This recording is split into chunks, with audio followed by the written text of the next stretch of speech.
السلام علیکم ورحمۃ اللہ وبرکاتہ۔ الحمدللہ رب العالمین والصلاة والسلام علی اشرف الانبیاء والمرسلین نبینا محمد وعلی آلہ وصحبہ اجمعین، اما بعد۔ اعوذ باللہ من الشیطان الرجیم، بسم اللہ الرحمن الرحیم۔ یا ایہا الذین آمنوا اتقوا اللہ حق تقاتہ ولا تموتن الا وانتم مسلمون۔ محترم مشاہدین و سامعین کرام، دینی بھائیوں، اسلامی خواتین، آج بتاریخ 10 اگست سن 2020 عیسوی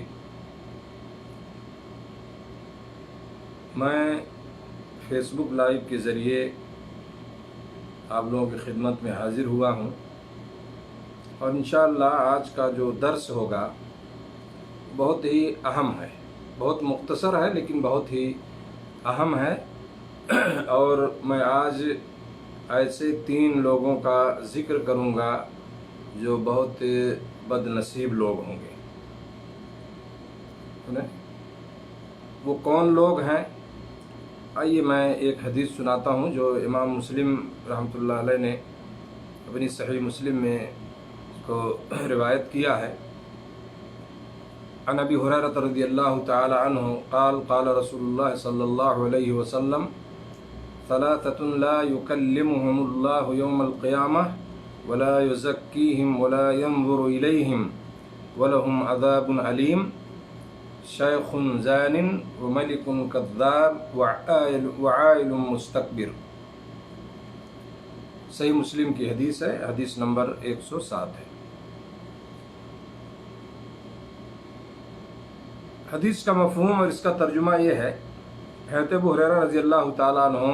حدیث کے راوی ہیں، فرماتے ہیں کہ اللہ کے نبی صلی اللہ علیہ وسلم نے فرمایا 3 قسم کے لوگ ایسے ہوں گے یا 3 لوگ ایسے ہوں گے جن سے اللہ رب العالمین قیامت کے دن کلام نہیں کرے گا، بات نہیں کرے گا، اور نہ ہی ان کا تزکیہ کرے گا، یعنی ان گناہوں سے انہیں پاک کرے گا جو ہے، اور نہ ان کی طرف نظر رحمت سے دیکھے گا، اور ان کے لیے دردناک عذاب ہے۔ یہ کون ہیں 3 لوگ؟ نمبر 1 شیخ زان، بوڑھا زناکار، دوسرا ہے جھوٹا بادشاہ، اور تیسرا ہے گھمنڈی تکبر کرنے والا فقیر محتاج۔ یہ 3 لوگ ہیں۔ ایک ایک لوگوں کے بارے میں آئیے ہم تھوڑی سی وضاحت کرنا چاہتے ہیں۔ سب سے پہلی چیز تو ہے میرے دوستوں کی یہ بڑی اہم حدیث ہے، اور اللہ کے نبی جناب محمد رسول اللہ صلی اللہ علیہ وسلم زیادہ تر اپنے صحابہ کو رضی اللہ عنہم اجمعین انہیں برے صفات یا اسی طرح سے قبیح برے اعمال سے اللہ کے نبی صلی اللہ علیہ وسلم انہیں تنبیہ کیا کرتے تھے، انہیں ڈراتے رہتے تھے۔ اور آپ صلی اللہ علیہ وسلم بہت اس بات کے حریص تھے کہ وہ چیز صحابہ کرام کو سکھائیں، بتائیں جو جن سے کیا ہے وہ آخرت سے قریب ہوں، جو انہیں آخرت سے قریب کرے یا آخرت کا خوف ان کے دل میں ہو، آخرت کی جس سے تیاری کر سکیں، وہ نہیں آخرت کو اپنے سنوار سکیں، ہے نا، آخرت کی زندگی ان کی کامیاب اور بہترین زندگی ہو۔ تو یہ اللہ کے نبی صلی اللہ علیہ وسلم کا حرص تھا بہت زیادہ۔ تو نبی کریم صلی اللہ علیہ وسلم صحابہ کرام کو تمام قسم کے قبیح افعال، برے کام، بری خصلتیں، برے صفات، ان چیزوں سے ڈراتے رہتے تھے، ان چیزوں کو ذکر کرتے، ان سے متنبہ کرتے رہتے تھے۔ اسی تعلق سے آپ دیکھیں اس حدیث میں بھی 3 ایسے ہی قبیح اعمال کا ذکر ہے، یا ایسے لوگوں کا کہ وہ عمل کر کے جو ہے ان لوگوں کا حشر کیا ہوگا، ہے نا، ان کا انجام کیا ہوگا قیامت کے دن، کہ اللہ رب العالمین جو ہے ان سے کلام تک نہیں کرے گا، ان کے لیے دردناک عذاب ہوگا، سمجھ رہے ہیں؟ تو ایسے لوگوں میں سے 3 قسم کے لوگوں کا ذکر ہے اس حدیث میں۔ تو اللہ رب العالمین ان سے بات نہیں کرے گا، ہے نا، ان سے بات نہیں کرے گا، یعنی یہ ان کے لیے ایک بہت بڑی سزا ہوگی، جو ہے جس جرم کو انہوں نے کیا ہے اس کی وجہ سے جو ہے یہ انہیں سزا ملے گی۔ اور دوسری چیز جو حدیث میں آیا کہ اللہ تعالیٰ ان کی طرف دیکھے گا نہیں، تو یہ بھی سمجھ لیجئے کہ ایک سزا میں جو انہیں سزا ملے گی اس میں ایک سمجھیے کہ ایک مبالغہ ہے، یعنی اس سزا کو اور اس طرح جو ہے ان کے لیے بڑھا دیا جائے گا کہ اللہ تعالیٰ ان کی طرف جو ہے نظر رحمت سے نہیں دیکھے گا تاکہ ان پر وہ رحم فرما دے، ہے نا، تو اللہ تعالیٰ نہ ان سے بات کرے گا نہ ان کی طرف نظر رحمت سے دیکھے گا، جو ہے وَلَا يُزَكِّيهِمْ، اور نہ ہی ان کا تزکیہ کرے گا، یعنی اللہ تعالیٰ ان کو ان کے گناہوں سے پاک صاف نہیں کرے گا، جو ہے اور ان کے جو برے اعمال یا ان کے جو گناہ جو ہے نا ہیں یا رہیں گے ان سے کیا ہے، ان کو پاک صاف نہیں کرے گا، یعنی ان کو ان سے ہے نا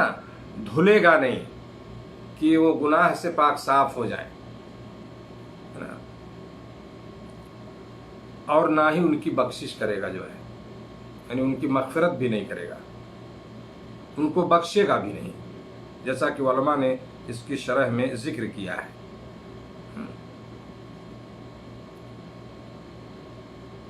اور کیا ہے ان کے لیے سزا، وَلَهُمْ عَذَابٌ عَلِيمٌ، اور ان کے لیے دردناک عذاب، یعنی ان تمام کیا ہے عقوبات اور ان تمام جو ہے سزاؤں کے اوپر، یعنی ان سے بات نہیں کرنا، ان کی طرف نظر رحمت سے نہیں دیکھے گا، اسی طرح ان کو گناہوں سے انہیں پاک صاف نہیں کرے گا، سمجھے نا، ان سب کے اوپر کیا ہے کہ ان کے لیے دردناک عذاب ہے، جو ہے ایسے لوگوں کے لیے آخرت میں کیا ہوگا، دردناک عذاب ہوگا جس سے انہیں بہت تکلیف ہوگی، ہے نا۔ تو یہ کئی قسم کی جو ہے انہیں سزا ملے گی، اللہ کے کلام سے محروم، اس کی نظر رحمت سے محروم، اس کی مغفرت یعنی ان کو گناہ سے نہیں پاک کرے گا، یعنی ان کی بخشش نہیں ہوگی تو اللہ کی رحمت اور اس کی مغفرت سے کیا ہے محروم، اور اسی طرح ان کے لیے دردناک عذاب، سمجھ رہے ہیں؟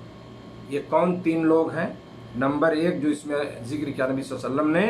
وہ کیا ہے، شیخ زانن، یعنی جو بڑی عمر والا ہے، بوڑھا ہے نا، وہ زنا جیسی فحاشی کا ارتکاب کرے، وہ سمجھ رہے ہیں، بڑی عمر والا، بوڑھا جس کو آپ کہتے ہیں اپنی زبان میں، سمجھ رہے ہیں نا، تو جو عمر دراز ہو، جو بوڑھا ہو، بڑی عمر ہے اس کی، ہے نا، وہ زنا کر رہا ہو، چونکہ ایسی عمر میں آدمی سمجھ لیجئے کہ عقل کے اعتبار سے اور کیا ہے پختہ ہو جاتا ہے، اور اسی طرح سے تجربات اور ساری چیزوں کے حساب سے، اور سب سے بڑی چیز کیا ہے کہ ایسی عمر میں ایک آدمی بڑھاپے کو جب پہنچتا ہے تو اس کی شہوت جو ہے کم ہو جاتی ہے نا،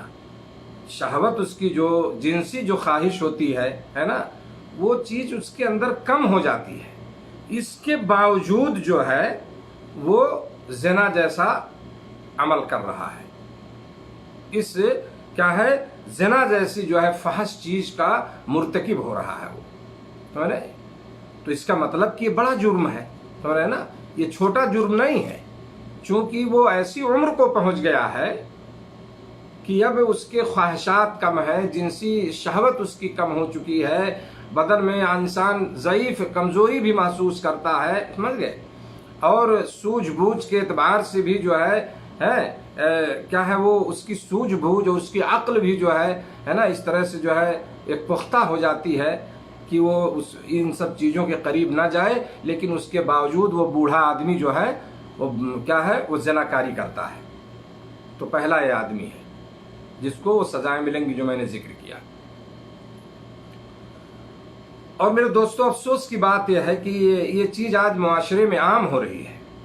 اور یہ چیزیں دیکھنے کو مل رہی ہیں اخباروں میں۔ آپ دیکھیے، آج سوشل میڈیا کا زمانہ ہے، آج کثرت سے ایسے واقعات ہوتے ہیں کہ بوڑھے لوگ جو ہے نا زنا کا ارتکاب کر رہے ہیں، 15 سال کی بچی کے ساتھ، 10 سال کی بچی کے ساتھ، 12 سال کی بچی کے ساتھ، نعوذ باللہ من ذالک۔ یہ بوڑھوں کا عمل ہے جو یہ کام ہو رہا ہے آج ہمارے معاشرے اور سماج میں، سارے لوگ جانتے ہیں۔ میں نہیں کہتا کہ یہ بہت کثرت سے یہ چیز پائی جاتی ہے، لیکن ایسا بھی نہیں ہے کہ یہ نہیں ہے، یہ چیز ہے۔ مسلم غیر مسلم بلا تفریق ہر سماج میں یہ برائی پائی جا رہی ہے۔ اب تو دیکھیں نا، بڑے بڑے بابا جو ہے جیل میں ہیں، تو یہ چیز جو ہے یہ اتنی خطرناک چیز ہے کہ آدمی بڑھاپے میں پہنچ کر کے اگر وہ زناکاری کر رہا ہے تو اللہ رب العالمین اس کو وہ سزا دے گا، جو ہے نہ تو اس سے بات کرے گا، نہ اس کو نظر رحمت سے دیکھے گا، اور نہ ہی اس کی بخشش ہوگی، ہے نا، اور اس کے لیے دردناک عذاب ہوگا۔ دوسرا آدمی جو بدنصیب آدمی جو اس سزاؤں کا، ان عقوبتوں کا جو ہے مستحق ہوگا، وہ ہے جھوٹا بادشاہ۔ ایک بادشاہ ہے، حکومت کر رہا ہے، سمجھ رہے نا، جو اپنی رعایا سے، اپنی جنتا سے، اپنے دیش کے لوگوں سے جھوٹ بولے۔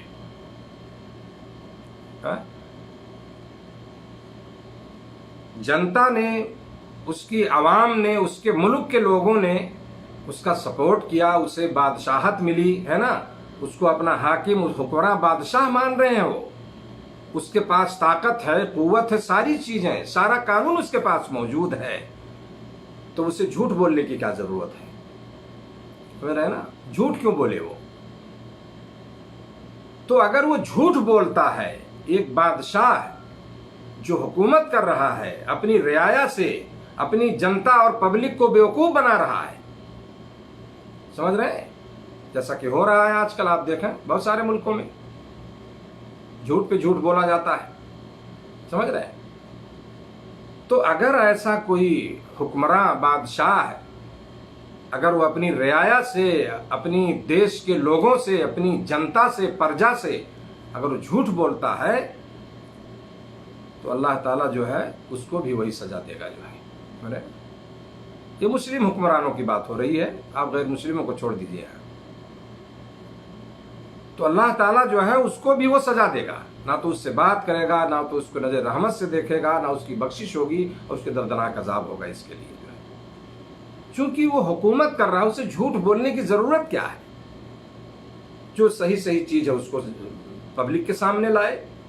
جو صحیح چیزیں ہیں وہ لوگوں کے سامنے پیش کرے، سمجھ رہے ہیں نا۔ تیسرا آدمی جو ہوگا، جو بدنصیب آدمی جسے یہ سزا ملے گی، وہ کیا ہے؟ گھمنڈی فقیر، تکبر کرنے والا فقیر اور محتاج آدمی۔ یہ فقیر ہے، مسکین ہے، محتاج ہے، کھانے پینے کے لیے اس کے پاس دقت دشواری ہے، لیکن وہ گھمنڈ کر رہا ہے نا، تکبر سے چلتا ہے، تکبر کرتا ہے۔ جبکہ آپ جانتے ہیں کہ انسان کے اندر کبر کیوں پیدا ہوتا ہے، اس کے اندر گھمنڈ کیوں آتا ہے؟ یا تو اس کے مال کی وجہ سے، بہت مالدار ہے تو آدمی گھمنڈی ہو جاتا ہے،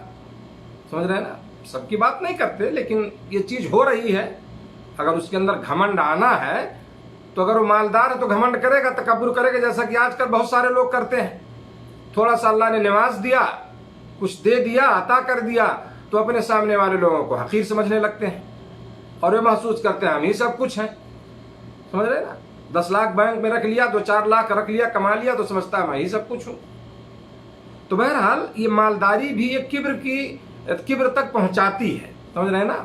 یعنی تو آدمی جو ہے، ایک انسان جو اپنے مال کی وجہ سے یا تو تکبر کرے گا، گھمنڈ کرے، یا تو اپنے جاہ و منصب کی وجہ سے کسی بڑے عہدے پر فائز ہے، کسی بڑے مرتبے پر ہے وہ، سمجھ رہے ہیں نا، یا تو اپنی طاقت و قوت، حکمرانی اس کے اندر ہے نا، حکمراں ہے،